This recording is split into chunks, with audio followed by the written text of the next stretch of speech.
Да, сигурно. Добро утро. Започва гореща точка с мен Николай Бареков. Честно казано, да, тази сутрин съм абсолютно объркан откъде да я започна.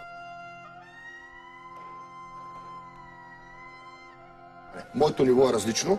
Аз съм Николай Бареков, трети по рейтинг в държавата, човек, който иска да управлява България.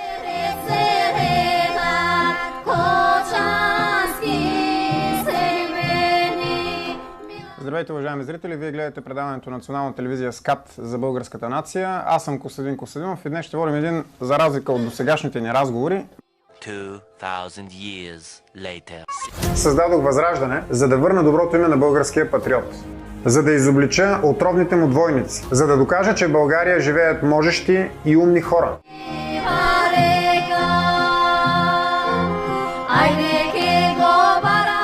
Добър ден, уважаеми зрители! Събота следобед, аз съм Петър Колев, а вие сте с програмата на Национална телевизия СКАТ и предаването Облачеле бяло. Почитувани, Граѓанско-демократската унија, пакет од прашања.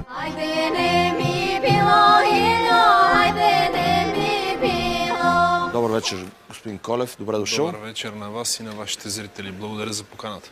Тълно българският министър-председател беше в Скопие. Срещна ли се той там с вас, с представители на българската партия?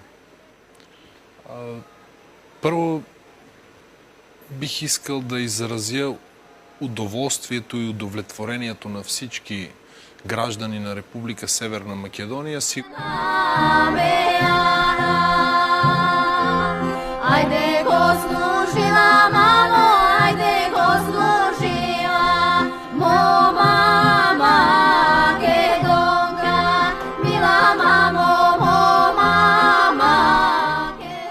Ще се опитам максимално правдоподобно да пресъздам фактите за Македония, може би с известна доза хумор. Приготвям неуместните смешчици и ви чакам след това неподражаемо интро.